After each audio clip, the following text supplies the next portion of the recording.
lung hay bawan sai suy lu diu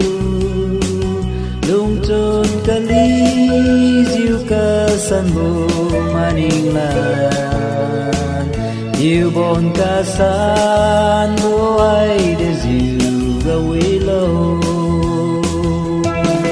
KASANBO RAPEN tu in yung hao lu diu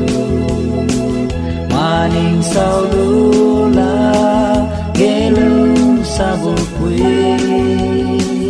karai bo pui se ra wa leng khadiha ka chen marai chiu nei lung sa lung chu ra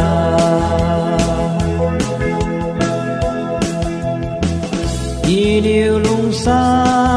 bo pui tu ma ting khai diu katana wita tu ye nang ra chai ki ta lu tin chiu ka lo đâu bằng đi nang phen mai rang ga nang ra wi te si KASANBO RAPEN tu in yung ngao lu diu maning sao lu la ge lung sa bu pui karai bu pui si ra wa leng khadiha ka chen marai chiu nei sa chu ra